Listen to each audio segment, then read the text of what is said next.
안녕하십니까. 당신도 할 수 있다. 소유캔 TV 대신 독서하는 남자 대동남입니다. 이번에 소개시켜드릴 책은 내일의 부라는 책입니다. 지난 시간에 인생 투자라는 브라운스터 우성님의 인생 투자라는 책을 소개시켜드렸는데 그 책을 읽고 제가 요 책을 또 읽었더니 그 두 책이 꼭 그렇게 한 건 아닌데 뭔가 약간 상반되는 이야기를 하고 있더라고요. 그래서 인생 투자와 관련해서 요 책도 같이 봐주시면 좋을 것 같아요. 근데 이제 좀 소개시켜 드리기 전에 좀 말씀드리고 싶은 게, 일단 책 소개를 간단히 할게요.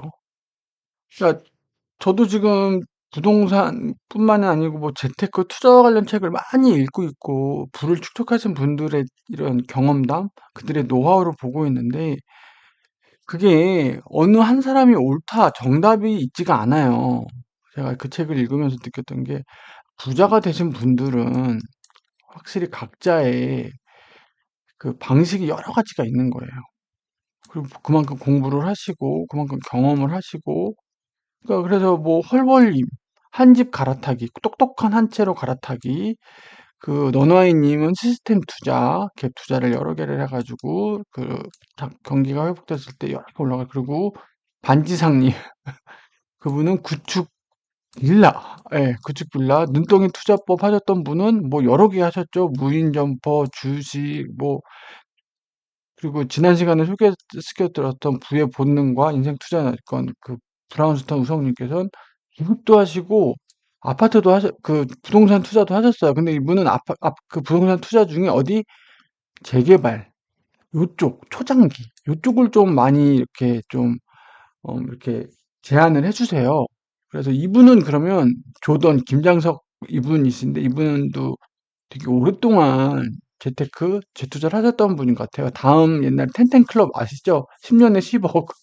그분들이 쓰신 책들이 몇 권들이 있어요. 약간 저희 우리나라가 경기가 이렇게 좋을 때, 그때 약간 고금리 시대일 때, 10억 벌면, 야, 노후 자금 뭐 이자 받고 하면 충분하겠다라는, 그래서 텐텐을 만들어셨던 것 같은데, 지금은 시대가 바뀌었죠. 저금리 시대에 10억만으로는 그 예금 이자만으로는 도저히 살 수가 없기 때문에, 그래서 좀 바뀌었는데, 이분도 이제 텐텐 멤버 중에 한 분이셨던 것 같아요.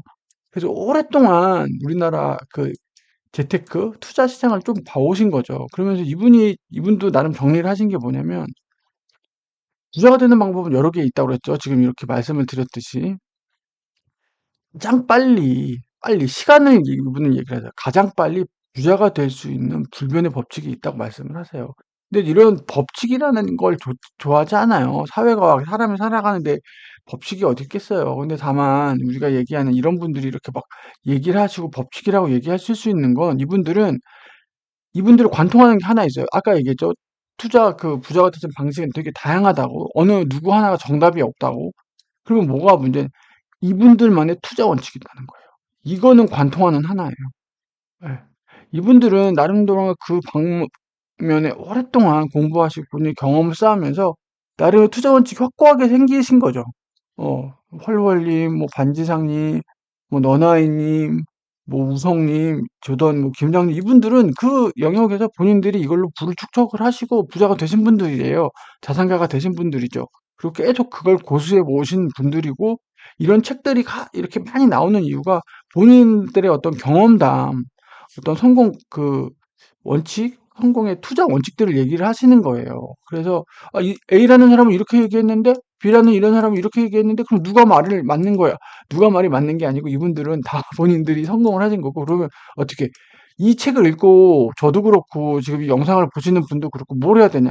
본인의 투자 원칙을 만들어야 된다는 거예요. 그게 본인의 적성도 중요해요. 본인의 적성. 이거 중요합니다. 아무리 그래도 적성에 맞지 않는 적성도 필요하고, 물론 노력으로 어느 정도 본인이 하셔야 되는 부분도 있는데, 본인의 어떤 적성, 스타일이라는 게 있어요. 그 적성에 이 투자 방법이 좀 맞아야 돼요. 예. 내가 몸이 너무 안 좋아. 난 몸이 아파. 근데 나는 부동산 임장 많이 다녀야 돼. 어떡해요. 힘들잖아요. 물리적으로 그건 힘든 거잖아요. 그러면 나 몸이 아픈 사람은 뭐 재투자하면 안 돼? 대신에 집에서 이렇게 데스크로 할 수 있는, 그러면 그분은 이제 주식 쪽으로 생각을 하실 수도 있는 거고, 본인이 보유한 자금, 이것도 보셔야, 이게 제일 중요하죠. 아니, 이게 솔직히 부동산 투자는 저도 몇 번 보니까 다 정해져 있어요. 강남 들어가면 돼요. 하락장에 강남 들어갔다가 하면 돼요. 그거는 KB가 내는 그, 이것도 보시면 알아요. 왜 강남 들어가야 되는지. 집값 대비 자기 수입 대비 집값의 비율을 내는 거, 그 비율이 있다고 했잖아요. 그게 되게 좋아요. 이게 이제 몇 번 영상을 했었는데, 이게 정해져요. 그러면 본인이 부여한 자금 계획이 또 있단 말이에요. 본인이 지금 월급을 얼마 받고 있고, 내가 전축을 얼마 하고, 이런 자금들과 이런 것들이 있단 말이에요. 이런 것도 다 고려를 해서 본인에게 맞는 투자 방법, 투자 원칙을 세워야 된다는 거예요. 그래서 뭐, 가끔 그런 말도 있잖아요. 유튜브에도 많고, 뭐, 1억을 일단 모아라. 어? 뭐, 그런 영상도 있죠. 뭐 일단 1,000만 원으로 뭐 하기, 1억으로 1,000만 하기, 뭐, 그런 것들이 다 있는 거죠. 그런 모아져 있는 시드 금액에 따라서도 또 다르고, 본인의 어떤 자금 계획에서도 또 다르고. 그래서 지난 시간에 이제 우성님은 이제 재개발 관련된 그 부동산 투자를 이렇게 좀, 어, 이렇게 끄트머리에 그렇게 말씀을 해주셨는데, 이분은 주식 얘기를 많이 하세요. 결국 이 책을 읽고 나면 주식 얘기다라는 게 왜 이분은 가장 빨리, 근데 제가 지난 시간에 얘기했죠. 단시간에 돈을 빨리 벌 수 있는 방법은 두 개밖에 없다고 그랬죠. 도박, 투기. 근데 주식이라는 거를 잘 쓰면 확실히 부동산보다는 상대적으로 투자를 잘 하면 상대적으로 더 빨리 소기의 결과를 얻을 수 있다. 그건 저도 부정할 수는 없을 것 같아요. 그건 맞아요. 실제로 주식 투자로 돈을 버신 분들도 계시고, 물론 그게 쉽진 않다는 거 저도 알고 있죠. 그래서 이분이 오랫동안 투자에 계시다 보니까 책이 두 권이에요. 대단하죠? 이거 한 권이 387페이지거든요? 근데 이게 알파와 오메가는 뭐죠? 글쎄, 처음과 끝이란 뜻이죠? 네, 맞습니다. 알파와 오메가는 뜻이고, 그 중에서 저는 이번에 이제 소개시켜 드릴 때는 저는 알파 편을 봤어요. 알파 편.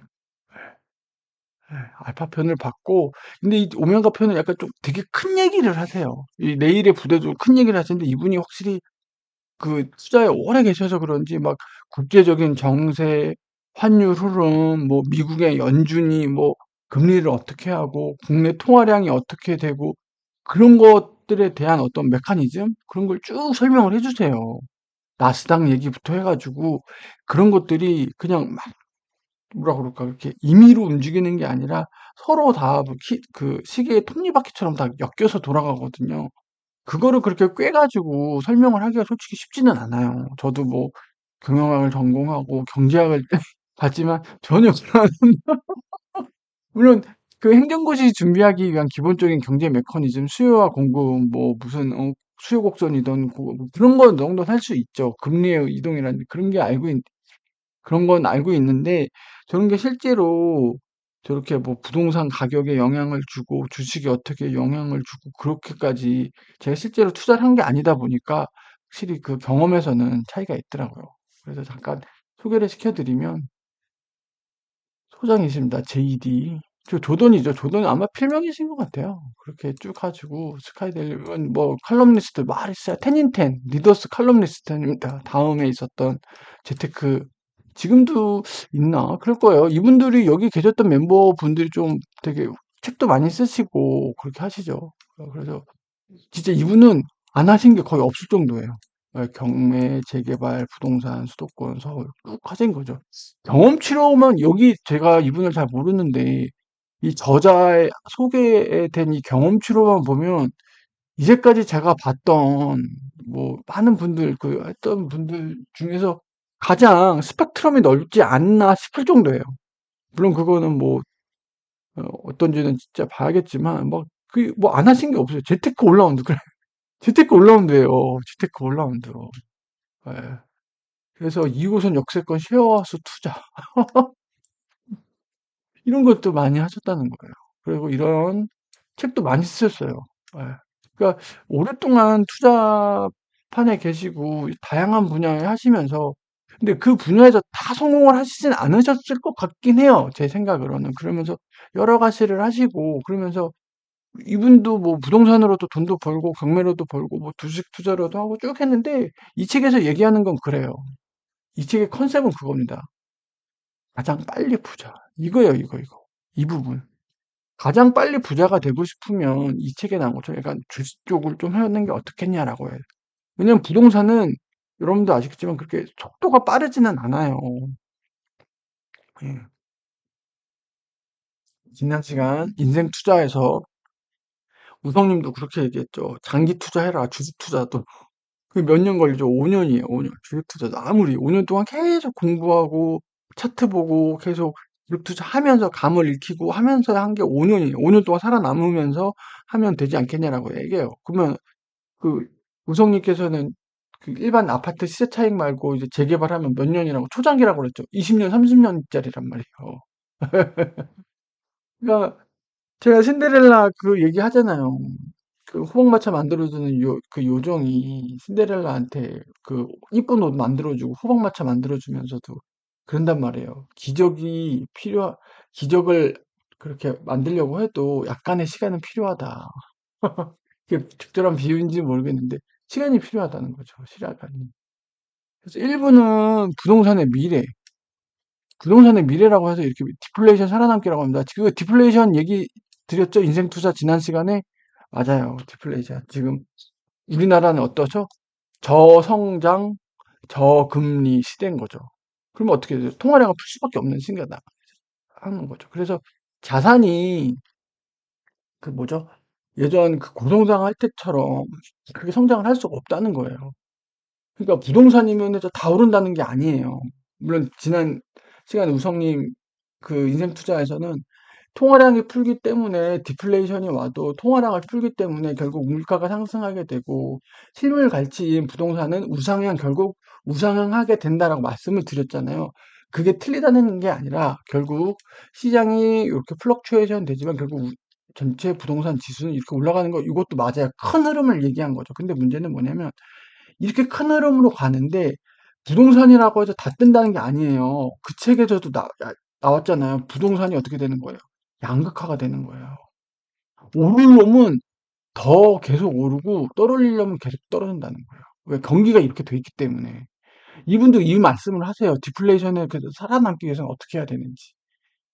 그래서 현재 부동산의 미래가 이렇고 일부에서는 이렇게 얘기하고 그래서 투자는 어떻게 해야 되냐. 이게 가장 투자가 빨리 되는 방법입니다. 그래서 저는 일단 아파트만 받고 그중에서 저는 이제 제가 가고자 하는 길이 부동산 쪽이다 보니까 부동산 파트 쪽을 좀 유심히 봤어요. 근데 이 책에 어떤 전달하고자 하는 메시지는 부동산보다는 부동산이 나쁘다는 게 아니라 부동산은 이러이러한 제약 조건이 있고 쉽지가 않아. 근데 네가 가장 빨리 부자가 되고 싶어? 그러면 이쪽으로 와. 이게 핵심 내용이긴 하거든요.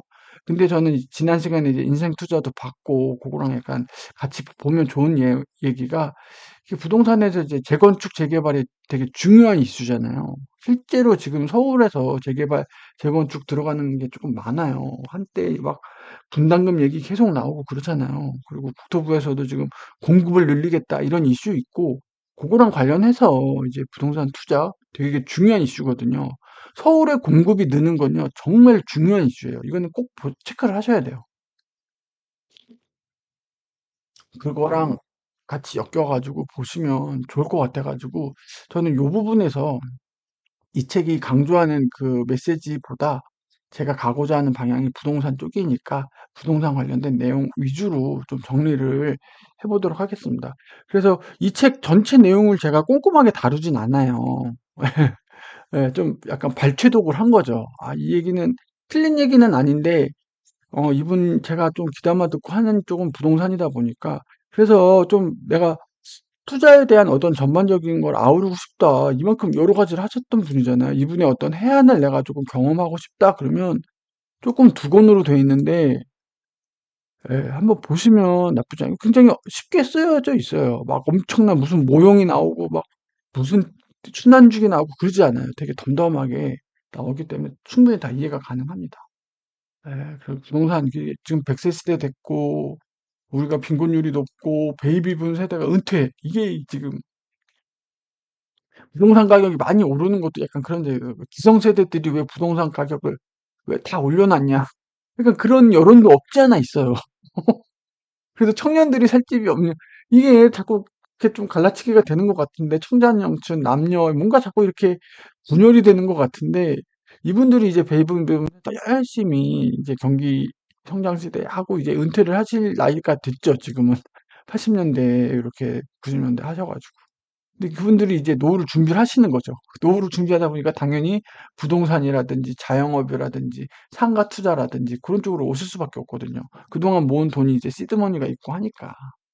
그러면서 이런 얘기를 했어요. 자영업이 망하는 이유, 재개발, 재건축 부동산, 청년 실업이 높은 이유, 상가 분양이 망하는 이유, 왜 이런 것들 전반적으로 다 다뤄주세요.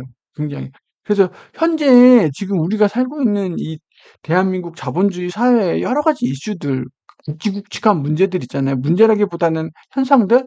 그런 거에 대해서 좀 짚어주세요. 그래서 되게 이해하기 좋고, 이런 것들이 어찌 보면은 다 개별적으로 보여지는 건 현상인데, 이게 큰 자본주의, 저금리, 저성장, 디플레이션이라는 자본주의 안에서 돌아가는 일들이거든요.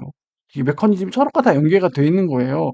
이런 상황에서 그런 부동산의 미래는 어떻고, 우리가 노후를 준비해야 되는 우리 이 세대들도 있고, 우리 어떻게 해야 되냐, 이런 현상을 일단 말씀해 주시고, 그 다음에 이 책 안에서 이제 1부가 있고 2부가 있거든요. 2부로 넘어가는 거죠. 그래서 자본주의의 중산층 몰락. 이거는 자본주의를 채택한 국가들은 어쩔 수 없다. 어느 정도 그렇게 될 수밖에 없고, 인플레이션 시대에서 주식 부동산 어떻게 해야 되냐. 양적이야. 연준이죠. 연준 얘기, 나스닥 얘기. 여기부터 본론이 나오는 거예요. 이 책에. 예, 그래서 주식을 어떻게 매수해야 되고, 1등 주식, 어떤 기업들을 사야 되는지를 제안을 해 주시는 거예요. 왜? 이 책은 뭐라고 그랬죠? 가장 빨리 부자가 되는 방법을 제안을 하는 거예요. 그래서 현재 상황이 이렇고, 앞으로 이렇게 될 거고, 그래서 가장 빨리 부자가 되기 위해선 요 트랙을 따라라 라고 제안을 해 주시는 거죠. 근데 그 중에서 저는 부동산 관련된 쪽을 조금 집중해서 볼 거고요. 그래서 부동산이 나쁘다. 안 돼, 하면 안 된다. 이렇게 말씀하시는 건 아니에요. 이렇게 말씀하시는 건 아니고, 근데 좀 잘 보고 들어가야 된다. 시간도 많이 걸리고, 부동산이라고 해서 뭐, 망고 땡, 이게 아니라 여기서도 좀 재개발, 재건축에, 그래서 관련된 게 재개발, 재건축 얘기를 하시는 거예요. 부동산 관련해서는. 근데 재개발, 재건축 맞물리면 어떡하죠? 엄청 길어지죠. 이슈도 커지고. 예. 그래서 약 387페이지 정도인데 제가 좀 빨리빨리 읽었습니다. 예, 제가 좀 그렇게 하고 그래서 좀 들어가면 내용을 전체를 다 정리하진 않았어요. 아까 말씀드렸듯이 관심 있으신 분은 보시면 좋을 것 같아요. 워낙 경험치가 워낙 많으신 분이라 내가 지금 막 그런 네이버 기사들 나오고 무슨 뭐 부동산 시장, 경제 시장 얘기 나오고 쭉 나오잖아요. 근데 그런 거에 대해서 한번 꿰고 싶다. 내가 어떤 관점을 갖고 싶다. 이 메커니즘을 보고 싶다 하면 이 책 한번 봐보시면 좋지 않을 것 같아요. 그렇다고 막 맨큐의 경제학 보고 내가 경제를 보고 있다. 그건 너무 잘못된 접근 같아요. 그거는 경제학 하시는 분들이 이제 기초부터 쌓을 때 보시는 거고. 네, 그렇습니다. 그래서 저는 7번과 11번 파트, 그리고 13번 파트를 좀 중심적으로 봤고요. 그 내용 위주로 좀 정리를 해봤습니다. 부동산의 미래, 디플레이션을 살아남기. 디플레이션 얘기는 지난 그 인생 투자 우성님 책에서도 얘기했죠. 일단 우리가 어떻게 기대 수명 100세입니다. 저번에 임원승진 얘기했죠. 1%도 안 된다고. 이 책에서 나옵니다. 예, 신입사원 1000명 중에 7명 될까 말까래요. 0.07%. 임원이 된다고 해서 노후 보장이 되진 않아요. 임원도 뭐 3년 단위로 계약을 하는데 성과가 안 나면 1년 만에 그 보직해임 당할 수도 있고 그렇긴 한데 근데 다만 임원이 되면 좋은 게 굉장히 연봉을 많이 받기 때문이죠. 예, 그 연봉이 2, 3년만 해도 일반 기업인 직장인의 몇 년치의 그 연봉이 들어오기 때문에 그래서 그렇게 들어온 자금을 잘 활용을 하면 재테크할 수 있는 자금 정도는 순식간에 마련이 되죠. 임원 정도는. 자, 그렇게 보세요. 이게 다 맞물리는 거거든요. 오래 살아요. 오래 산단 말이에요. 근데 임원은 못 돼요. 그럼 경제활동이 빨리 끝나겠죠? 40대에서 50대, 50대 길면 50대예요. 요즘 40대만 돼도. 명예퇴직, 이제 퇴직바람이 압력이 온단 말이에요. 근데 우리 몇 세 살죠? 100세. 80세라고 좀 해봅시다. 여기처럼 80세 기대수명. 30년을 더 살아야 돼요. 30년. 그 노인 빈곤율과 자살률이 OECD 국가 중 1위라는 거죠. 이런 불명예가 있다는 거예요. 여러분들이 그런 얘기해요. 어? 정년퇴직 힘들고 뭐 이렇게 뭐야 정규직이라서 회사가 자르기 힘들고 그런 얘기 있어요. 뭐 황제 노조 이런 얘기하고 그래 청년 실업이 잘 되기 위해서는 노동력의 탄력성을 높이기 위해서 회사들이 어떤 그 직원들을 좀 잘 이렇게 레이오프 그러니까 해고할 수 있게 만들어야 되는 거. 근데 그거는 이거 보시면 알잖아요. 이걸 아는데 그런 얘기 할 수가 있어요? 그거는요, 미국이나 다른 쪽은 사회보장제도라든지 재취업이 잘 되는 국가의 얘기인 거예요. 우리는 지금 이게 없단 말이에요, 국가가. 그럼 유일한 경제적이게 회사 다니면서 월급 받는 건데 이거를 탄력적으로 해갖고 청년 실업 늘려갖고 이 사람들 기존에 있던 애들 잘 자르게 하자? 그럼 이 잘린 사람들 어떻게 할 거예요? 사회에 내몰리면. 그만큼 사회적으로 보장이 돼 있어야 돼요. 인슈어런스 하고 이렇게 세큐어 할 수 있는 그 제도가 있어야 되는데 이건 이거대로 돈이 들어요. 여러분들 되게 좀 무식한 얘기 좀 하지 마세요. 제발 어디 가서. 예? 그럼 청년 실업을 이렇게 청년 그래요. 그렇게 해가지고 청년 취업 잘 되게 해놨어요. 그러면 이 사람들 세금 어디 가죠? 세금 걷죠. 이 사람들 보조하는 데 들어가요. 안 될 것 같아요? 이 수많은 홈리스들과 이 수많은 사람들이 나올 텐데, 근데 현재 우리나라는 이게 안 돼 있으니까 어떻게 되는 거예요? 그러니까 은퇴 후에 사람 고민을 하는 거잖아요. 재테크를 하려고 하고, 자영업을 하려고 하고, 치킨집 하려고 하고 하는 거잖아요. 30년을 더 살아야 되는데, 회사에서 50세 돼서 나왔단 말이에요. 자기가 30년을 더 살아야 돼요. 아이들 대학교 보내야 된단 말이에요. 돈이 어떻게 돼요? 회사 다니면 모은 돈 있긴 하죠. 그거 까먹으면서 하는데 그걸 굴리려고 하는 거란 말이에요. 지금 50세에 나오면 뭐 할 게 없는 거예요, 지금. 막 열심히 찾으려고 하죠. 국가적으로 뭐 이렇게 보장해 주거나 그런 게 없는 거예요. 하물며 50세인데도 불구하고. 근데 그걸 더 쉽게 자르게 하자? 청년 그렇게 해서 하면 아니요. 회사가 여러분들 생각하는 것처럼 그렇게 쉽게 그렇지가 않아요. 예? 회사가 그렇게 하면은 청년 그 구직이 늘 것 같아요? 아니 쉽지 않아요. 요즘 AI 하고 뭐 해가지고 그 단기 그 계약직 더 늘리고 온갖 방법 더 쓸걸요? 정규직 오히려 더 안 하고 그럴걸요? 그런 거. 그럼 청년 실업도 그렇게 2년 단기 계약직만 한 세 번 반복하잖아요. 그럼 어떻게 돼요? 6년 지나가죠. 5년 지나가죠. 물경력이에요, 이거. 나이만 먹고. 물경력이에요. 그 하나만 보고 제발 그렇게 하지 마세요. 기업에게 너무 자율권을 주는 것도 좀 문제일 수 있어요. 기업의 성장을 막는 거는 좀 안 좋고, 기업에게 어떤 그런 여러 가지 세제 혜택이라든지, 성장할 수, 투자를 권할 수 있다든지, 그런 정책을 해주는 건 좋은데, 저 고용이라든지 저런 부분은 좀 잘 신중해야 돼요. 신중해야 돼요. 저거는 신중해야 돼요. 특히 지금 우리 저성장 구조잖아요. 성장을 잘할 때는요, 진짜 예전에 교수님이 그런 얘기 했어요. 자기 한 90년대인가? 그때. 이렇게 보면 대학에서 리크루팅 온대요. 그럼 예를 들어서 연대 경영이에요. 그러면 예를 들어서 무슨 모 기업 A예요. 그러면은 연대 경영 출신의 그 선배가 온대요. 그러면 쭉 이렇게 뿌린대요. 입사 지원서를. 그럼 입사 지원서 받으면 막 몇백 명씩 그걸 해서 갔대요. 소위 용달차에 뒤에 실어가지고 데려갈 정도로 그랬다는 거예요. 왜? 경기가 좋을 때는요, 일자리가 그렇게 넘쳐났단 말이에요. 여기저기 투자하고. 그때는요, 좋죠. 그때는. 근데 지금 그런 상황이 아니란 말이에요. 어떻게든 회사는 고용을 안 하려고 하고 신입들 안 뽑고 정력 사원 뽑고 계속 그러려고 한단 말이에요. 예. 또 이 얘기가 또 되게 길어졌네요. 예. 그래서 무의 시대가 온다는 거. 50세 나오면 어떻게 죠 이분들 건강해요. 이분들 되게 짱짱하고 건강해요. 근데 회사에서 나왔단 말이에요. 할 게 없는 거예요. 할 게. 몸은 건강한데 할 게 없는 거예요. 예. 할 게 없는. 그러면 뭐 가서 막노동폰 가서 노가다라도 떠라 쿠팡맨이라도 해라. 제 폄하하는 게 아니에요. 물론 일자리를 계속 찾아보실 수 있죠. 그렇게 실제로 그렇게 하시는 분들도 있는 거 알아요. 플렉스 하시고 하시는 분들 계세요, 진짜로. 예. 저 소방안전 관리자 있죠. 그분들 50에서 60세 형님들이에요. 소방안전 관리자 책임이 엄청 커요. 이거 잘못하면 깜빵 가요. 이거 얼마 받는지 아세요? 되게 박봉이에요. 근데도 무의의 시대가 오니까 이거라도 내가 용돈 벌기라도 하겠다 하고서 오시는 거예요. 그거 입사 지원 뚫리잖아요. 3분 컷 나요. 3분 컷. 3분 컷. 그게 뭔데? 예. 합격률이 몇 퍼센트였는데 50% 60%예요. 근데도 그 시험을 못 쳐가지고 예를 들어서 경기 북부였다. 3분 컷 난다고 그러잖아요. 3분 동안에 지원 못하면 개치거든요. 입수 마감이에요. 그럼 딴 데 가요. 지방까지 가시는 분들. 지금 이 지경이에요. 대한민국 지금 이 지경이라고요. 지금 대한민국 그 소방안전관리자 1급 그거 따려고 그거. 예? 3분 컷 난다니까요. 3분 컷. 아, 또 넘어갈게요. 이쪽 얘기. 그래서 월 200만 원이면 되는데 30년 하려면 약 물가상승률 고려하면 2.2에서 8억. 현금이에요. 자산 아닙니다. 집 있고 대출 없고 어디 아프지 않아야 이 정도 된다는 거예요. 8억 있어야 돼요. 8억. 8억. 예전에는 텐텐이 뭐냐면 10억 넣고 그 예금 이자로 하자였어요. 고금리일 때, 10%일 때. 그러면은 될만 하잖아요. 예? 10억 넣으면 어떻게 했죠? 1년에 10%면 1년 1억 붙죠?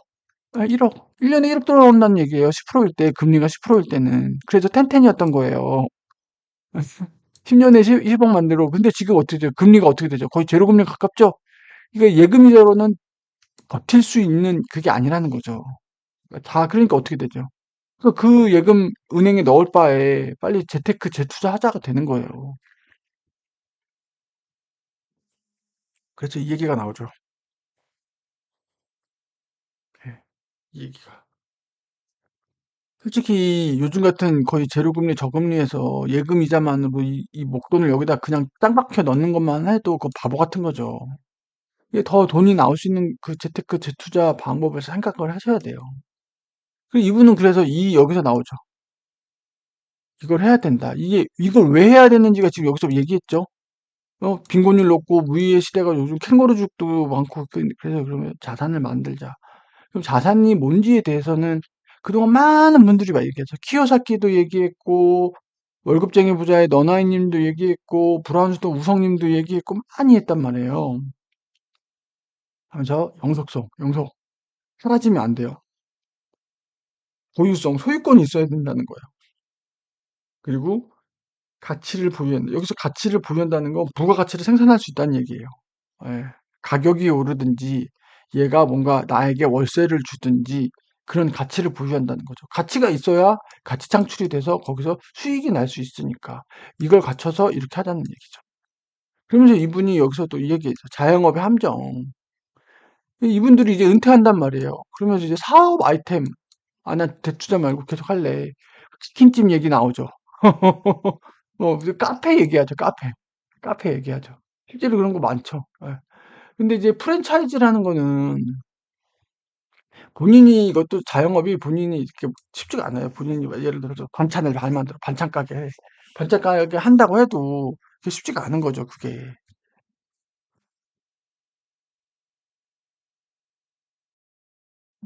아, 영상이 잠깐 끊겼네요. 와이프랑 애들이 렌즈 뺀다고 와가지고요. 아, 드림 렌즈 끼거든요. 요즘 세상이 정말 달라진 것 같아요. 저희 때랑. 아, 그래갖고, 아까 하자면, 그렇죠. 그래서 자영업 하시는 분들이 이제 은퇴 이후에 이제 좀 생각을 하시는데, 이제 프랜차이즈 하게 되면 특히 두 가지죠. 대기업 프랜차이즈인데 또 다른 형태의 임금 노동자일 뿐이라는 거예요.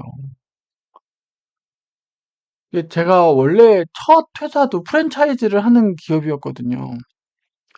그 아동복, 뭐 성인복, 골프웨어 이게 패션은 매장 점주들이 이렇게 있잖아요. 골프웨어 등산복이 제일 끝에 라인이에요. 왜 단가가 높거든요. 처음에 시작은 키즈로 해요. 이렇게 하다가 이제 그 스포츠 쪽 이쪽 요쪽이 이제 고가 라인이거든요. 예, 프랜차이즈 많이 하죠. 이렇게 급수가 있어요. 예, 이렇게 있고 점주들이라고 하죠. 예. 편의점도 그렇죠. 편의점도 그렇고 다 이제 점주들을 모십니다. 그런 거 하잖아요. 아이고, 예, 그런 거 하니까. 예. 근데 그것도 또 다른 또 대기업이면 그런 또 컨트롤을 받는다는 거죠. 그러니까 임금 노동자가 또 계속 되는 거예요. 예. 그렇고 편의점 같은 경우에는 24시간 열어야 되는데 안 열면 벌금 받고 그래요. 물론 아닌 상권도 있는데 그 저가형 프랜차이즈 요즘 이슈긴 하죠. 저가 커피. 근데 이게 이분이 이렇게 얘기해요. 그게 강풍이 분다는 거죠. 싸서.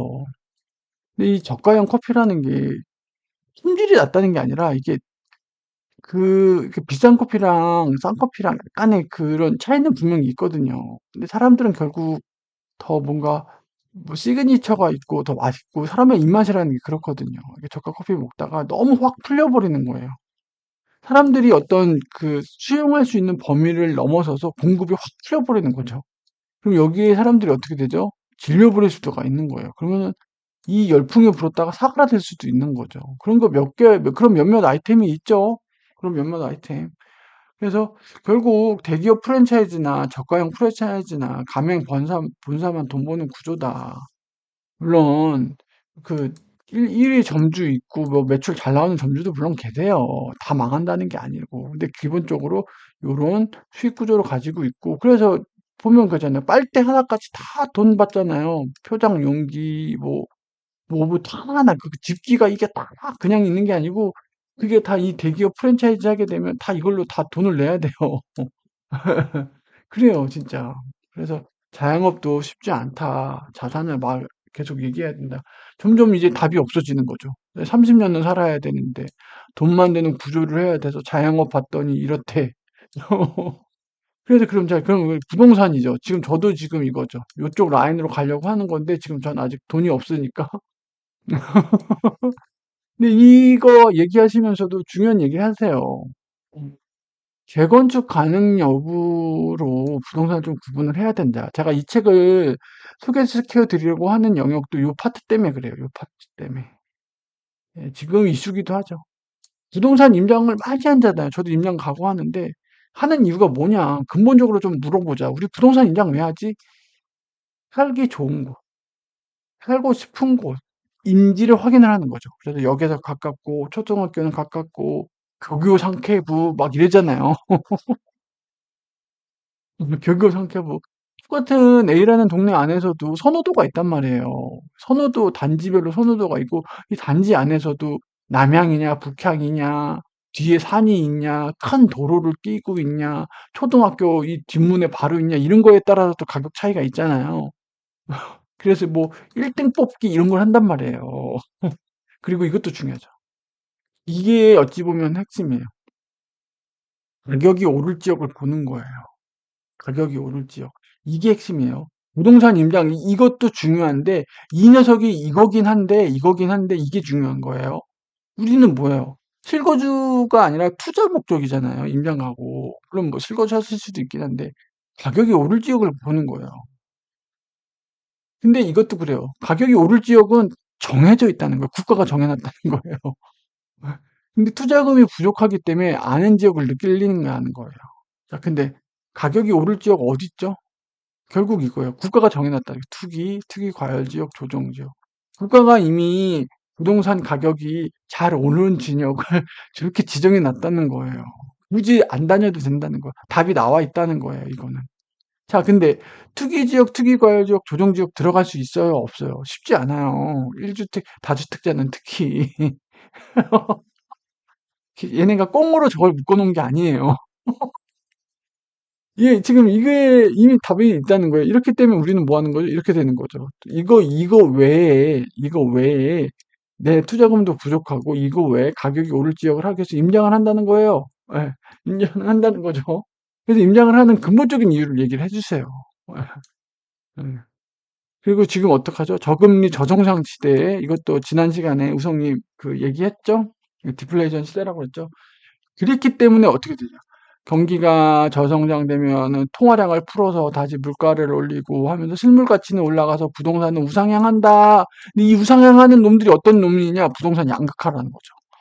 부초는 가격이 상승하고 그 외지에 하락한다. 지금 어떻게 됐어요? 지방에 지금 아살이 나고 있죠. 지금 지방에서 지금 어떻게 돼서 서울로 오고 있죠?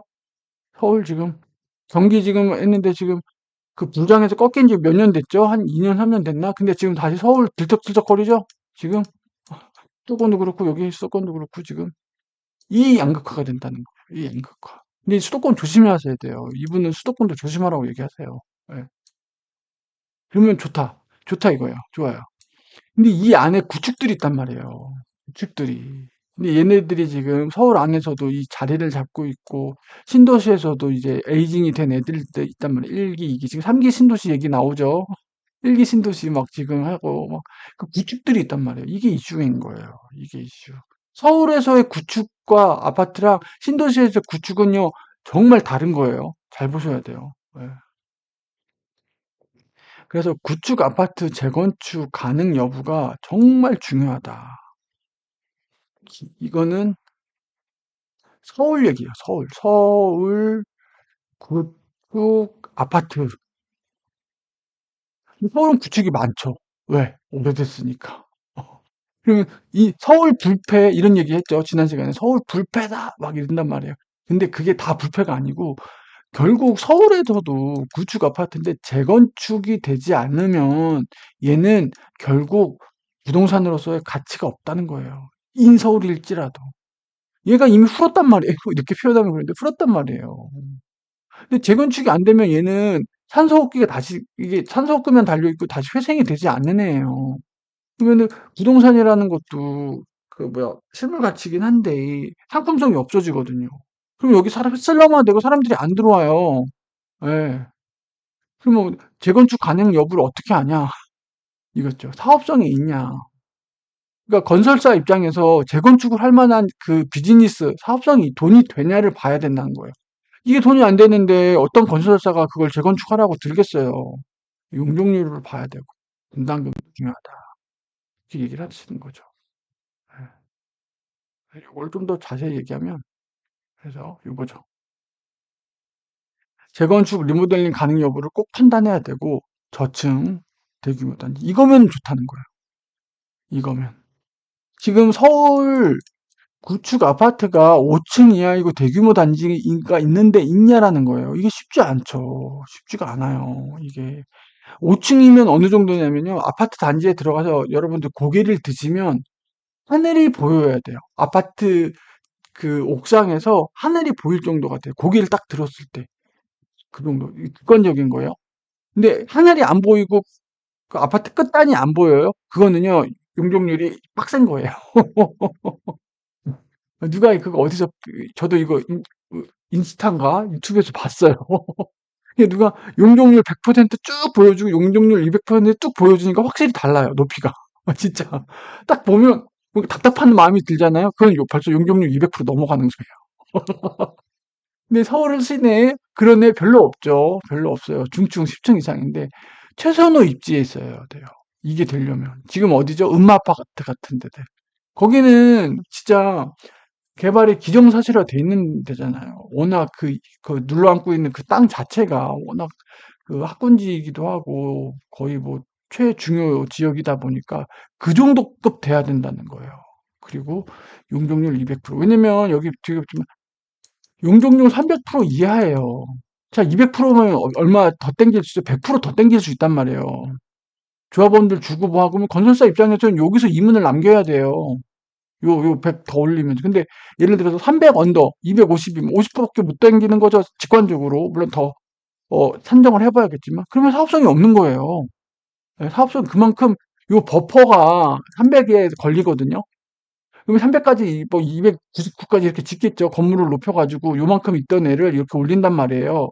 그럼 요 공간만큼을 얘들이 건설사가 더 이제 이문을 챙기는 거예요. 조합원들 이렇게 주고 이거 하다 보면 여기 이제 기부 채납도 하고 뭐 공지도 만들고 해야 된단 말이에요. 이런 거 찻대고 포대고 다 주고 나서도 이걸로 해서 돈을 벌어야 되거든요. 이 돈을 버는 그 버퍼가 용적률 제한과 현재 용적률 요 버퍼 차이거든요. 근데 200%만 넘어도 이게 별로 사업성이 없는 거예요. 그걸 잘 보셔야 돼요. 그러면 생각보다 재건축이 쉽지 않다는 게 답이 나오거든요. 그러면 어떻게 되냐? 뭘로 가냐? 재건축이 안 되니까 리모델링로 가게 돼요. 리모델링으로. 그러면 리모델링은 쉽냐? 이건 주택관리사에서 재건축 리모델링 차이점이 나냐? 리모델링은 쉽냐? 쉽지 않아요. 분담금도 많이 나와요, 이것도. 이게 되냐? 그래서 재건축이 안 되니까 리모델링으로 간단 말이에요. 리모델링. 그래서 지금 분당 쪽은 아마 재건축보다 리모델링으로 많이 갈 거예요. 분당은 돈 많은 분들이 사시잖아요. 그 리모델링한 분담금을 그 분담 가능한 거죠, 그게. 일기 신도시였잖아요, 분당. 처음에 이제 걔네가 신도시 할 때 고층으로 지었단 말이에요. 그러니까 재건축은 솔직히 힘들어요. 분당에 있는 구축 아파트들을. 근데 오래됐기 때문에 이제 에이징이 됐기 때문에 이제 재건축은 힘들고 그러니까 리모델링으로 하는 거죠. 근데 리모델링 하면 돈이 많이 들거든요. 평당 얼마씩 해갖고 그 집값 반영하고 그러면. 근데 어떻게 해요? 그 아파트를 다시 회생시켜야죠. 얘의 생명을 연장시켜야죠. 그러니까 어떻게 죠 리모델링을 하는 거죠. 근데 이 리모델링 할 때 돈이 많이 든다는 거예요. 그럼 이 조합원들이 이 분담금을 과연 분담할 수 있냐는 거예요. 그래서 지금 계속 나오잖아요. 분담금 없어서 엎어지는 데들 많다고. 오히려 강남 쪽 리모델링은 가능한데 오히려 저쪽 이쪽 약간 좀 영세하신 분들께는 경우에는 저거 돼도 분담금 때문에 못하겠다고 하시는 분들 많아요. 그리고 이분은 그 얘기해요. 자, 사업성 선호서. 신도시 가면 어떻게 죠? 그 넓은 터지에 이거 어마어마하게 짓는단 말이에요. 막 세대하고 뭐 커뮤니티 지어주고 막 분양받는단 말이에요. 이게 돈이 더 잘 된다는 거예요. 짭짤하니. 근데 재개발 재건축 뭐죠? 기존 조합원들 있단 말이에요. 꽤 있단 말이에요. 그분들한테 이제 다 수익 배분해주고 다 배정해주고 원하는 동호수 이렇게 해주고 그 다음에 이제 기부 채납할 거 하고 앞에 공지 이렇게 해주고 돈이 안 된다는 거예요. 돈이 안 되는 거예요. 그러니까 하다가 아 우리 못하겠다 결렬되는 경우도 있고. 예. 그리고 대한민국 아파트 기대수명 40년이라는 거. 왜 해외는 80년, 100년 돼도 짱짱한데 우리 이게 우리나라 그 건설 경기라든지 그런 거 건설 건축법 했을 때 콘크리트 두께가 그렇게 두껍지가 않대요. 그리고 배수관도 그렇고. 그래서 통상적으로 40년 본대요. 우리나라 아파트 수명을. 이거는 공공연하게 이제 알고 계시는 거예요. 예, 공공연하게. 그리고 배관이 밖에 있으면 안 이쁘니까 배관을 다 안에다 넣었단 말이에요. 배관을 다 안에다 넣어가지고 이게 배관 교체가 안 되는 거예요. 부수지 않는 한. 그래서 이게 배관이 그러니까 노후가 되죠. 노후가 되고 그 배관도 뭐 옛날에는 저 초등학교 때 기억났던 것 같아요. 황동? 막 그렇게 황동인지 뭔지 그 노가 안 질고 되게 짱짱한 거 있어요. 근데 얘가 가격이 어마어마하게 비싸요. 그래서 이제 다른 걸로 바꾼 거죠. 근데 걔도 한 몇십 년 쓰면 막 논물 나오고 막 그런단 말이에요. 그래서 그 좀 구축 아파트 하시는 분들은 왜 그 생수 먹고 그 샤워기에 필터 달고 하는지 그게 이해가 된다니까요. 배수관에서 그런 물이 나오기 때문에 그런 거예요. 근데 그렇게 40년 되면은 사람들이 알아요. 40년 대 아파트다. 여기 그럼 세입자가 들어와요? 안 들어와요? 사람이 안 들어요. 수요가 없어져요. 그럼 이 빈 아파트 어떻게 돼요? 집주인이 들어와야 돼요. 집주인이 본인이 들어와야 돼요. 근데 문제는 뭐예요? 이건 몸테크도 아닌 게 뭐냐면 들어왔죠? 이 애가 살아나질 않아요. 얘가 그러면 들어왔죠? 재건축이 되면 살아날 수 있는데 재건축이 안 돼. 이런 것 때문에 안 돼. 어떻게 되는 거예요? 그냥 얘는 서서히 올드되고 그렇게 된다니까요. 실제로 일본에 월세 4만 원? 막 이런다니까요. 이런 데가. 예. 근데 더 웃긴 건 뭐냐면 이분이 다주택자야. 다주택자인데 보유한 게 다 구축 아파트야. 구축 아파트 세 채야. 근데 얘가 하나같이 용적률 200% 넘어가고 에이징 돼갖고 3, 40년 넘어가서 본인이 몸빵 한다고 들어가서 하나 들어가. 이거 어떻게 해요? 이 빈 거 어떻게 해요? 세월이 갈수록 가치 계속 떨어지죠. 수요가 없어요. 40년 채웠죠. 아무도 안 들어와. 이거 어떻게 할까? 팔리지도 않아. 어떻게 될 거예요? 어떻게 할 거예요? 이거. 이게 위험하다는 거예요. 구축 아파트. 예. 특히 신도시 같은 경우에는 서울은요, 구축 아파트라고 해도 아까 같죠. 최선의 입지가 좋으면요, 얘는요, 개발에 사업성이 있는 거예요. 여기에 내가 상가 건물 올리겠다, 용도 변경해가지고, 그러면 건설사랑 해가지고, 여기 워낙 입지가 좋으면 될 수 있단 말이에요. 신도시는요, 신도시는, 신도시 구축 아파트는 상황이 다르죠. 상황이 달라요. 신도시에 10억짜리 아파트가 있었다고 합시다. 예. 신도시의 이 토지 가격은 크게 크지 않아요. 건물 가격이에요. 근데 신도시의 건물, 이 아파트의 감가상각은 엄청 커요. 그리고 신도시잖아요. 공급이 많단 말이에요. 얘가 1년 지날 때마다 가격이 훅훅 떨어져요. 옆에 이제 대장 아파트 막 교체되고 막 그런단 말이에요. 옆에 또 대규모 단지 들어오고 막 하면 얘는 거들떠도 잘 안 봐요, 사람들이. 일기 신도시, A라는 신도시도 저쪽에 또 다른 신도시 생긴단 말이에요. 그래서 10억짜리. 얘 이미 10년 넘었어. 그럼 이 가격이 이제 가격이 크게 떨어지죠. 예. 그러니까 이게 잘 보고 들어가셔야 돼요. 신도시 아파트는 반짝이에요. 좀 반짝. 잘 보시고 들어가셔야 돼요. 잘 보시고 들어가셔야, 물론 아닌 신도시도 있긴 한데, 그래서 잘 보셔야 된다고. 그래서 신도시의 아파트는 감가가 크다라는 게 공공연한 이 부동산 업계의 얘기이기도 하고요. 그래서 부동산, 이제 자산 보유를 해야 되고 부동산을 가야 되는데, 이게 되게 중요한 이슈다라는 거죠. 그래서 저도 이 책 보면서 저도 부동산 쪽으로 방향을 잡고 있잖아요. 뭐 임장하다 보면 구축 아파트들 보거든요. 야, 여기 어떻게 이런 데도 있고, 뭐 지상 아파트들 있겠는데, 아무리 입지가 좋아도 층을 좀 봐야 될 것 같아요. 예, 층을 좀 봐야 됐고, 그리고 이분도 그래요. 한 20년쯤 살았는데 뭔가 플랜카드가 안 걸린다. 그러면 조심하셔야 된다고. 아마 힘들다고. 뭔가 재건축에 대한 움직임이 없다는 거예요. 막 그런 거 잘 보셔야 된다는 거죠. 예. 그래서 뭐 부동산도 결국 양극화되고 재건축 재개발도 결국 부촌에 있는 재건축 재개발이 되는 거죠. 왜 이런 분담금이라든지 이런 게 가능한 지역에서 되겠죠. 리모델링을 하더라도. 그리고 이 부촌이라든지 이쪽은 입지가 좋은 거니까 그렇게 될 거라고 보고 있고. 그래서 이 부분은 지금 서울도 그렇죠. 지금 재개발, 재건축하는 부분도 있고, 예, 굉장히 중요한 요소다. 저도 이제 임장 다니거나 하고 물건을 볼 때 얘 용적률이라든지 그런 걸 좀 더 타이트하게 좀 잘 보고 해야 될 것 같아요. 근데 문제는 뭔지 아세요? 제가 요즘에 깜짝 놀라는 게, 요즘 유튜브에 저도 물론 이런 영상을 올리고 저는 어느 지역에 이렇게 꼽고 그러진 않잖아요. 약간 전반적인 어떤 투자책을 읽고 그 책의 내용을 좀 추리는 선에서 이렇게 얘기를 하는데, 몇몇 그 부동산 투자 뭐 지역을 꼽고 막 이렇게 하시는 분인데, 여기에 진짜 막 이렇게 딴지걸듯이 댓글 다시는 분들도 계시는데, 몇몇 분들은 되게 진짜 이 여기 패널로 나오신 전문가 못지않은 분들도 계신 것 같아요. 그리고 저도 느끼는 게, 아, 부동산에 대한 전반적인 지식 수준이 많이 올라왔다는 게 느껴져요. 진짜로. 내가 저거 책에서 읽었던 내용, 저분 저렇게 말씀을 하시네. 저분 얘기 진짜 맞는 것 같은데, 이런 얘기들이 진짜 있어요. 확실히 예전보다 유튜브도 그렇고 인터넷도 그렇고 블로그도 그렇고 부동산에 대한 워낙 많은 이론들, 케이스들이 워낙 노출이 돼 있잖아요. 그러니까 본인이, 여러분들도 검색만 하면 다 돼 있어요. 뭐 국토부고 뭐 누구의 블로그고 뭐고. 그래서 그거를 쭉 계속 좀 봐오시면 부동산에 대한 기본적인 메커니즘과 이해를 하실 수는 있어요. 그거 보면서, 아, 맞네. 진짜 부동산에 대한 어떤 그 부동산 투자에 대한 저변이 정말 많이 확대된 것 같아요. 요즘 MZ도 막 그렇잖아요. 부동산 투자, 은퇴를 위한. 그러다 보니까, 게다가 뭐 묻지마 같이 영끌을 막 하시면 안 된다는 거죠.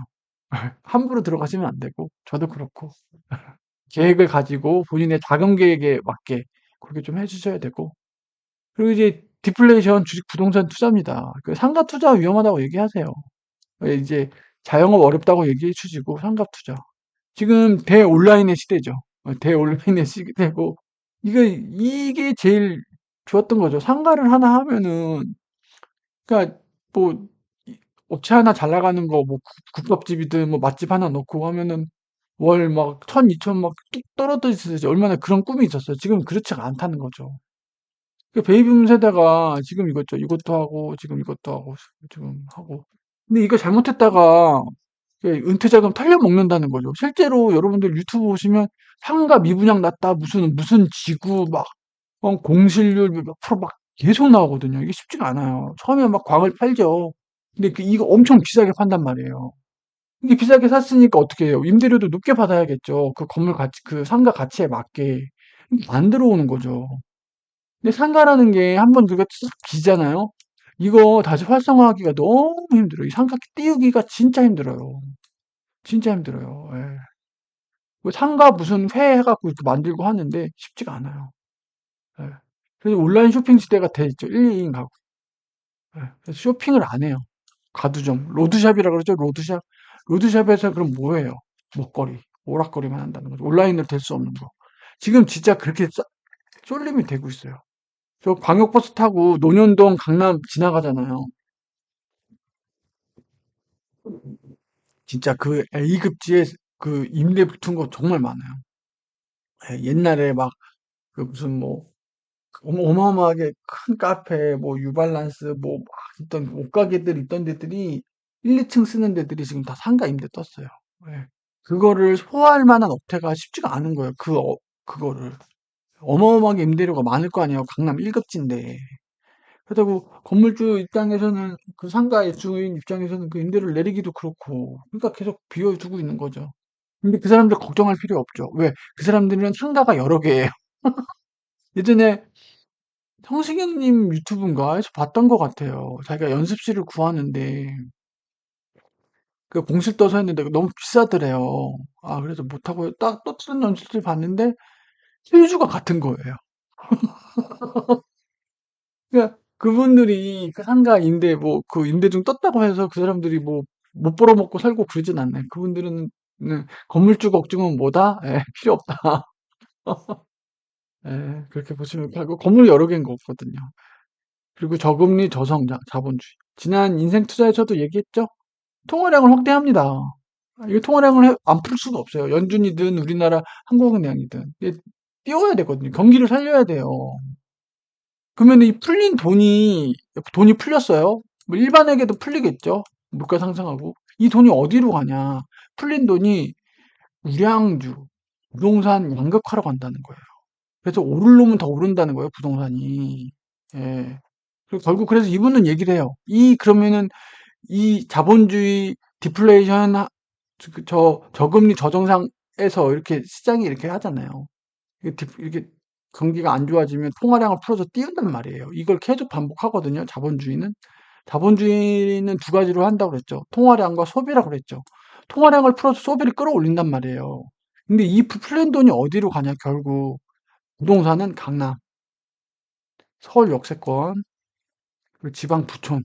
이 세 개로 귀결된다는 거예요. 물론 이 세 개만 가진 않겠죠. 우리는 이 세 개 이외에 또 가격이 오를 지역을 찾고 있는 거죠. 저도 지금.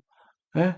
월급쟁이 부자들 뭐 저도 그렇고 뭐 너나이님 그렇고 뭐 찾고 여기만 오른다고는 하지 않겠죠.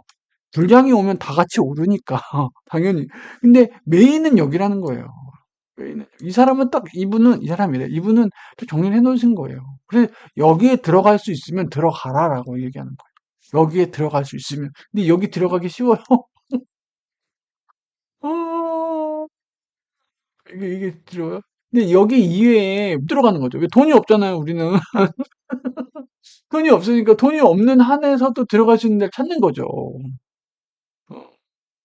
그래서 저도 이제 계속 보다 보니까 약간 부동산이 뭐 월급쟁이 부자들 저도 보고 기초반도 수강했고 했는데 점점 함부로 들어가면 안 됐다는 생각도 물론 들고 함부로 들어가면 안 된다는 생각도 들고 물론 잔잔바리로 뭐 신도시 뭐 입주권 해갖고 그 좀 해가지고 몇 천이라도 먹고 얼마라도 그 입주권 프리미엄이라도 팔고 뭐 그렇게라도 시도를 할 수도 있고 뭐 신도시 처음에 잘 분양받고 들어갔다가 2, 3년 이제 분양받을 때 제대로 될 때 이제 그때 이제 팔면 이제 몇 억 정도 더 오를 수도 있죠. 물론 그것도 되게 큰 돈이긴 해요. 그 제 나이 또래에는.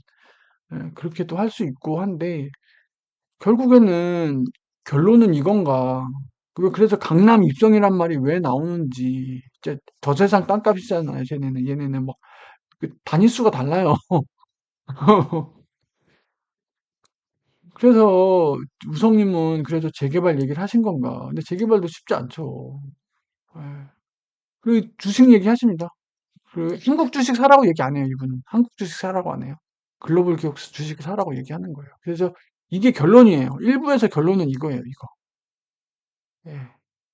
부동산을 할 거면 부동산을 해야 되는데 문제는 서울에 있는 구축 아파트 중에 재건축이 가능한지를 봐라. 근데 쉽지는 않다. 왜? 이런 여건이 사업성을 봐야 된다. 그렇죠? 그리고 여기 플러스 이제 뒤에서 설명할 건데 구축 재건축하거나 리모델링 한 것보다 여러분들 느끼기에 아예 세팅으로 새로 짓는 게 더 좋지 않을까요? 그렇겠죠. 이거 그건 그래요. 물론 이 구축과 이게 입지가 좋으면 좋아요. 입지. 그래서 항상 얘기하잖아요. 입지. 얘가 깔고 앉은 땅에 입지가 너무 좋아. 너무 강남 막 구르면 10분이면 갈 것 같아. 그런 데면 모르겠는데 그게 아니면 새 집 좋겠죠. 아예 새로. 왜 새로 지은 집이 그 뭐야 동선도 좋고 인프라도 좋고 좋아요. 요즘 아파트들 얼마나 좋은데요. 20 몇 평짜리인데 모델하우스 얼마 전에 갔는데 20 몇 평짜리인데 30 몇 평이랑 체감적으로 차이가 없게 느껴지는 거예요. 진짜 얼마나 잘 나왔는지. 그런 게 되게 중요해요. 요즘에는. 예, 그리고 요즘 얼마나 그 월패드라든지 그 얼마나 그런 게 잘 돼 있어요. 커뮤니티도 그렇고. 예. 그렇기 때문에 당연히 그렇겠죠. 지금 뒤에 나와 있지만 서울시 주택 공급 계획이 있거든요. 많이 잡히긴 했어요. 계획이긴 한데. 그래서 요 정도 해서 이게 지금 결론이다. 근데 이거 참 힘들죠. 이게 가격이 지금 뭐 지방도 부촌인데 지방도 부촌이 있긴 해요. 뭐그 대구의 수성구, 뭐 부산에 어디. 근데 부산도 지금 난리죠.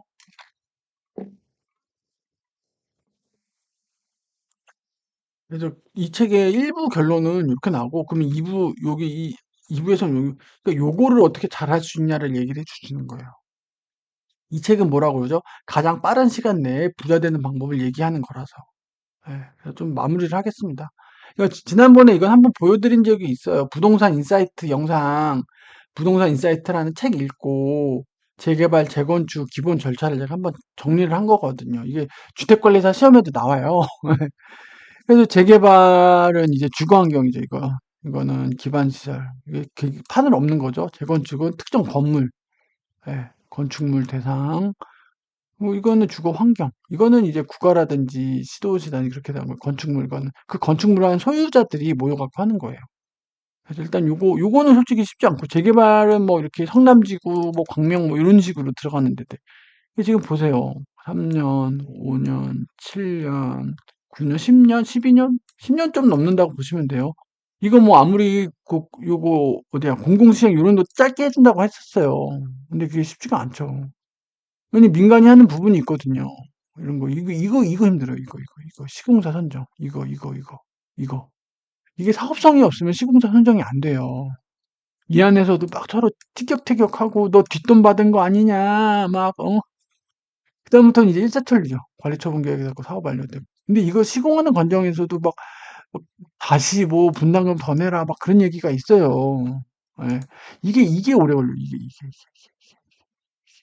준공인가 받고 이거는 요거 좀 짧게 해준다고 하는데 요거랑 공공시행 이쪽 부분 근데 이게 좀 쉽지 않죠 이거 이게 선정이 안 되면 엎어지는 거예요. 예. 이게 아까 얘기했죠 사업성이 있어야죠. 사업성. 그 원베일리 지금 그 주택조합 얼마 받는다고 그랬죠? 400억 40억 받는다 성과급으로 4천억짜리 사업을 해서 10%인 400억을 받는데나 제가 정확한 진짜 그래갖고 입주민들이 항의했어요. 너무 많이 받는 거 아니냐. 근데 4천억짜리 사업을 한 거잖아요. 그 정도 성과급은 대단한 거죠. 이렇게 힘든 거라니까요. 이렇게 힘든 거예요. 그 조합장 대단한 거예요. 저는 그분이 누군지 모르겠지만 대단한 거예요. 그분 대단한 일 하신 거예요. 예. 근데 그 원베일리가 그 반포 그 금싸르기 땅 위에 있어서 그것도 가능한 거예요. 사업성이 있었다고 하니까. 그리고 원베일리 맞은편도 그렇고 거기 지금 다 지금 재건축하고 있거든요. 예. 그리고 재건축이 안 되면 이제 리모델링으로 넘어가는 거죠. 법적 근거가 달라요. 주택법을 갖고 15년 경과해야 되고 이건 30년이죠. 그래서 20년 언제쯤 됐을 때 플랜카드가 붙고 막 조합이 이렇게 나와야 돼요.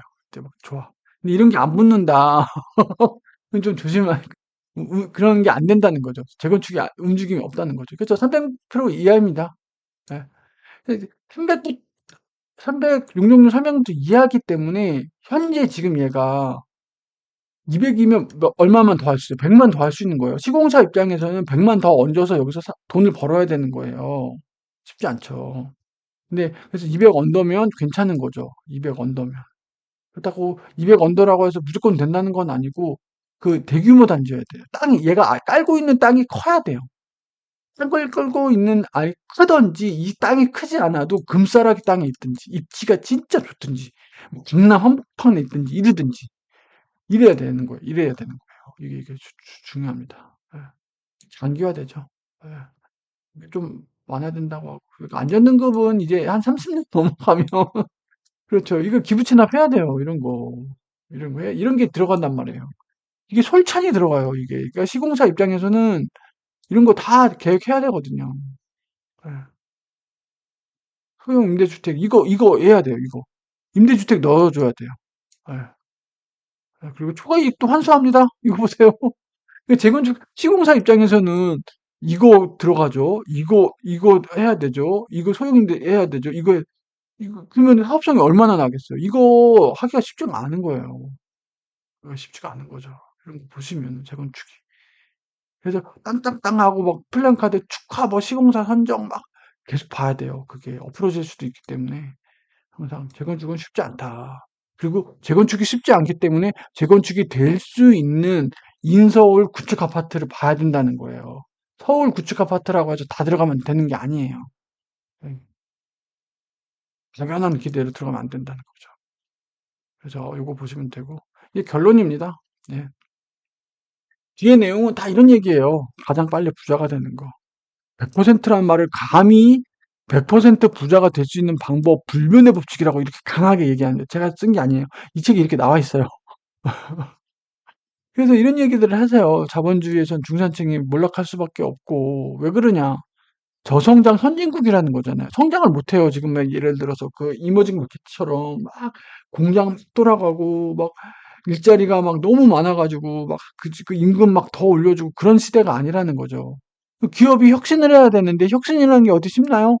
제가 혁신을 얘기했잖아요. 와해성 기술과 혁신이라는 게 얼마나 힘든지. 제가 얘기했죠.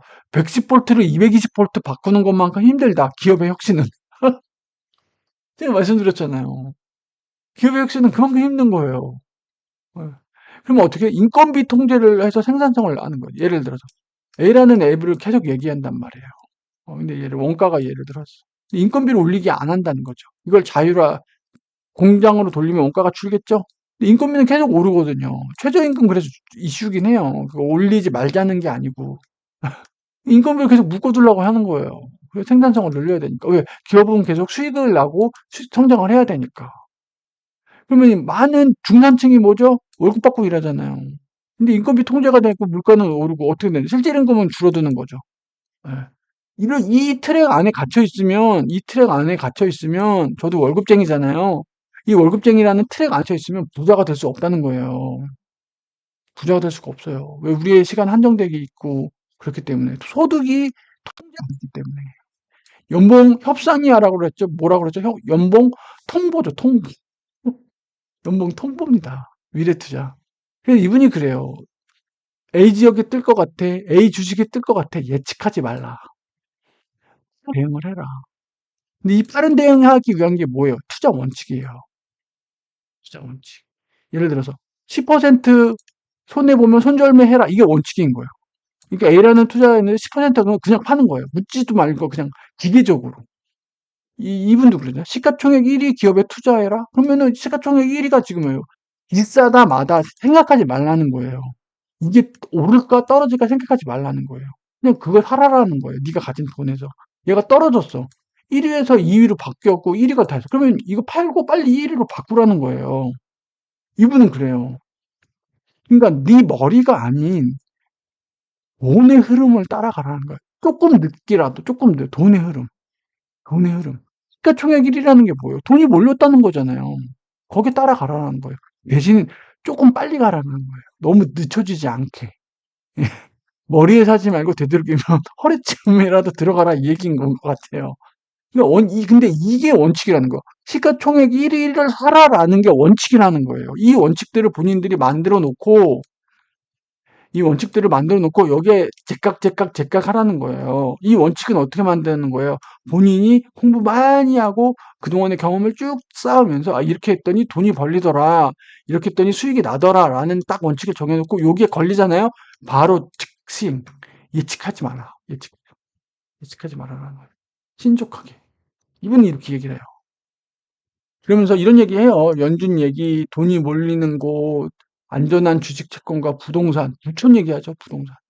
왜냐면, 물론 부자들이 A라는 지역에 살다가 B라는 지역으로 갈 수도 있고, 강남에 살던 분들이 분당으로 가서, 실제로 제 친구 아버님 말씀 드렸죠? 원래 변호사셨는데 강남에 사시다가 그 집 처분하시고 분당 가셔갖고 새로운 아파트, 더 좋은 아파트 예. 약간 그리고 그런 게 있는 것 같아요. 그러니까 그런 흐름을 좀 잘 보긴 하긴 해야 돼요. 부자들이 어디에 살고 있는지, 그들이 지금 그런 거 잘 봐야 되죠. 그러니까 부촌, 이런 쪽으로 들어가라라는 거예요. 부촌이니까 어떻게 되세요? 그 집 부동산 가격이 당연히 높겠죠. 당연히 높겠죠. 당연히 높겠죠. 그리고 가변적 시장에 투자하라. 그래야 가격이 오른다는 거예요. 가변적 시장이 뭐냐면, 이게 경제가 이렇게 순환한다 그랬잖아요. 이 순환할 때 뭔가 가격이 급변하는 시장들이 있다는 거예요.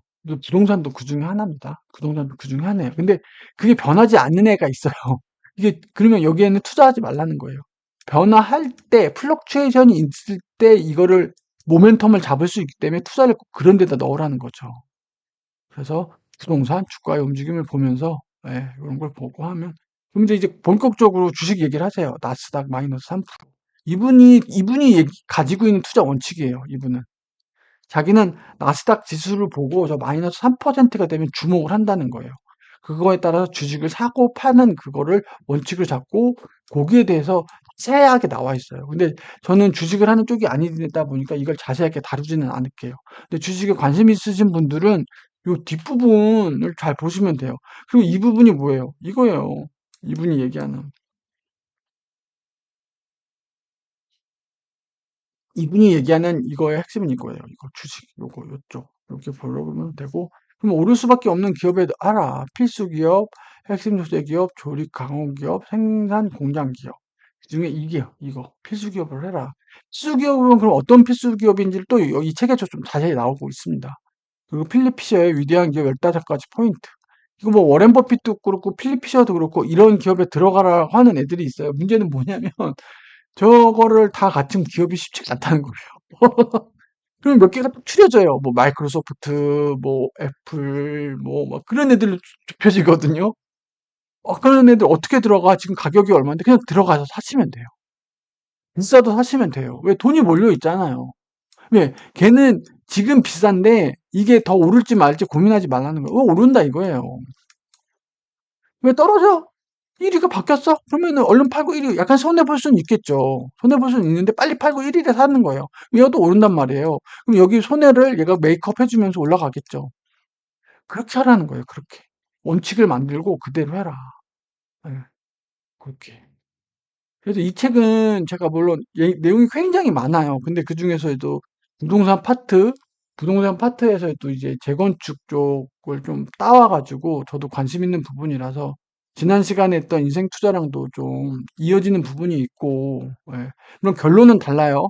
우성님은 이제 부동산 투자로 아파트 시세 차익으로는 크게 돈을 못 버니까 뭐 재개발 그쪽을 초장기로 보고 그런 쪽으로 하는 게 어떻겠냐. 그 우성님은 이렇게 주식 투자로 돈을 버시긴 하셨는데 막 주식 투자를 강하게 얘기하진 않으십니다. 그분은. 그러니까 부동산인데 부동산 중에서도 재개발, 재건축 쪽을 얘기를 해주신 거고 이분은 이제 빨리 부자가 되는 방법인 거잖아요. 그래서 주식 쪽으로 이렇게 결론이 나긴 해요. 근데 그 와중에 부동산 얘기를 좀 해주셨는데 부동산 안에서 그럼 조심을 해야 된다. 특히 구축 아파트 같은 구축 건물들 재건축이 되는지 사업성이 있는지 따져봐야 된다. 요거는 되게 중요한 포인트 같긴 해요. 특히 요즘 서울에 요즘 공급이 늘린다. 지금 서울이 지금 에이징된 애들이 많기 때문에 재건축이 이슈잖아요. 그래서 저도 부동산 임장 다니고 투자를 하려는 입장에서 그게 굉장히 중요한 요소인 것 같아서 지난 시간에 했던 인생 투자랑 지금 요 책 같이 보면 좋을 것 같아갖고 소개를 시켜드렸고요. 실제로 서울 입주 예정 물량입니다. 2만, 4만. 이게 지금 그럼 자, 2만 5천, 2만 3천 나왔다는 거예요. 그럼 얘가 서울시 인구수 대비 적정하냐 안 하냐를 알아야 되잖아요. 그쵸? 2만 5 들려서 지금 어떻게 되는 거죠? 제가 월부에서도 잠깐 나왔던 건데, 그쵸? 이거 약간, 이건 수도권이에요. 수도권이에요, 수도권. 이게 S등급이 있냐면, 3년 예전 공급 평균을 내보는 거예요. 그 인구수의 0.52% 이내면 뭐예요? S급이라는 건 뭐예요? 가격이 오른다는 거죠. 이건 무슨 얘기예요? 공급이 부족하다는 얘기인 거죠. 인구 내에 그 지역, A라는 수도권으로만 얘기를 들어볼게요. 인구를 A라는 지역의 인구의 0.25% 이내에 가구가 나오면 어떻게 되는 거예요? 계속 오를 유인이 있다는 거죠. 왜? 그만큼 공급이 적다는 얘기예요. 자, 그러면 이 관점으로 봤을 때 서울 어떻게 되는 거죠? 서울 인구 얼마예요, 지금? 935명이거든요. 24년 8년. 0.5%라고 했죠. 0.5% 적정 수요. 얼마예요? 46,750가구가 매년 지어져야 되는 거예요. 매년. 3년 평균 46,750이. 자, 지금 얼마예요? 23,000이죠? 25,000년이죠? 택도 없죠. 반 정도죠. 적정 공급의 반밖에 안 되고 있다는 거예요, 지금. 한 번도, 요때 빼고는요, 한 번도 적정 공급이 이루어진 적이 없어요, 서울은. 왜 서울은 어떻게 되죠? 서울은 이렇게 있잖아요. 이미 많단 말이에요. 이 구축 아파트도 있고, 뭣도 있고. 이게 백지 도화지처럼 싹 밀고 될 수가 없는 거잖아요. 근데 서울이 인구가 이렇게 지금 인구 증가가 많은데 이 공급이 못 따라간다는 거예요. 그래서 지금 어떻죠? 서울은 인구 밀도 거의 세계 최고 수준이죠, 거의. 예. 한 번도 지금 이게 해소가 안 되잖아요. 이게 누적돼 있는 거예요. 이 수요가. 이 수요가 누적돼서 계속 온다니까요, 지금 이게. 적정 수요 얼마예요? 4.5만 가구란 말이에요. 4.5만 가구로 쭉 가줘야 이게 적정 수요라고 본단 말이에요. 그것도 S급이에요, S급. 그럼에도 불구하고, S급. 이게 4.5만 가구 수가 돼줘야 서울 인구수로 봤을 때 적정 공급인 거예요. 한 번도 이루어진 적이 없는 거예요. 자, 이거 8월 8일 이렇게 얘기했죠. 서울 수도권에 42만 7천 가구. 어마어마하죠. 이렇게 주택 공급을 내놓습니다. 예, 그래갖고 막 그 그린벨트 해제하고 왜 신도 그리고 아까 얘기했던 재건축이라든지 그런 거 패스트트랙 해주겠다. 막 했단 말이에요. 좋아요. 근데 실제로 서울 보세요. 계획 대비 실적 어떻게 되죠? 32% 수준이에요. 쉽지가 않은 거예요. 계획은 창대하게 잡아놨지만 실제로 이제까지 지금 어떻게 돼? 23년 기준이에요. 23년 기준. 32%밖에 안 돼요. 이 수도권은 99%죠? 그러니까 이것만 봐도 뭐예요? 건설사나 시공사가 신도시 뭐 저쪽 좋아한다는 거예요. 저런 게 서울이 쉽지가 않다는 거예요. 서울은 빽빽하단 말이에요. 계획 대비 실적이 요거밖에 안 내요. 50%도 안 된다는 거예요. 50%도. 계획을 잡아놔도 4만 5천을 50%도 안 된다는 거예요. 지금 42만 한다고 했죠. 근데 얘가 30%면 얼마예요? 지금 서울 수도권이죠. 예. 쉽지 않은 거죠. 10만 원 좀 넘으려나? 서울 수도권이니까 서울은 얼마라는 거예요. 서울은 얼마라는 거예요. 이제 제가 정확하게 추정을 하기는 어렵지만 대충 그림이 그려지실까 싶어요. 야, 서울 이만큼 많이 늘린데 서울 공급 느는 거 되게 부동산 이슈긴 해요. 굉장히 이슈고 그리고 그 공급을 늘리는 방법이 신규로 지어주는 것도 있고 저렇게 그린벨트를 해제해서 가지고 그쪽을 늘리는 것도 있고 그리고 재건축이라든지 그런 그 시간을 패스트 트랙으로 단축시켜 주는 것도 공급을 늘리는 방법이기도 하잖아요. 그런 것도 다 계획에 들어가는 거긴 한데 실제로 쉽지가 않다. 실적이 계획 대비 실적이 23년 기준입니다. 물론 이제 또 달라질 수도 있긴 한데 또 연구원에서 나왔던 거고요. 예. 그래서 이렇게 전체적으로 보면 예, 쉽지는 않고 서울이 확실히 좀 공급이 부족한 상황이고 그 서울이 지금 에이징된 아파트들이 많고 막 재건축 막 리모델링 이슈잖아요. 그게 실제로 가능한지 용적률이라든지 사업성이 있는지 그래서 지금 프로세스가 어느 정도 돼 있는지 그런 게 되게 중요하니까 좀 봐는 것도 중요하지 않을까 그렇게 좀 보고 있습니다. 그래서 지금 8월 8일에 나왔던 거고 이 책에서 이제 부동산 재개발 재건축 또한 이슈 또 말씀을 주셔가지고 지난 시간에 했던 거랑 이번 시간에 했던 거 같이 보면 좋지 않을까 해서 좀 소개를 시켜드렸고요. 저도 해당 내용 이런 내용들 이제 하면서 실제로 이제 임장도 다시 좀 지역을 좀 선별하고 있어요. 예. 근데 좀 더워가지고 좀 핑계를 대자면 더워가지고 못 간 것도 있는데 보면 볼수록 들어갈 데가 없어요. 서울은 진짜 제가 느끼는 건데 와이프랑 그렇고 저도 그렇고 제가 가진 돈으로는 들어갈 데가 없어요. 제가 임장을 안 간 이유도 그래서 그래요. 들어갈 데가 없어요. 미치겠어요. 진짜 구축 아파트도 갭이 최소 3억이에요. 근데 좀 괜찮다 싶으면 5억 줘야 되고, 진짜 그래요. 서울은 제가 봤을 때 5억 이상 있어야 돼요. 갭 투자 들어가시려면. 제가 어줍지 않게 생각하는 게 최저 3억. 그래도 괜찮다 싶으면 5억. 5억. 그 정도는 있어야 갭 투자가 가능하다라고 보여져요, 저는. 예. 근데 이거를 제가 도모를 하려면 대출을 받아야 되잖아요. 근데 그러면 그 대출 비용이랑 뭐 이자 비용 생각해 보면 쉽지가 않은 거예요. 지금 또 반등 꿈틀꿈틀한다고 하니까. 또 긴 시간 또 봐주셔서 감사하고요. 일단 영상이 중간에 한번 끊어졌는데 좀 다시 붙여서 올릴 수 있도록 해보겠습니다. 예, 감사합니다. 당신도 할 수 있다. 소유캔 TV였습니다.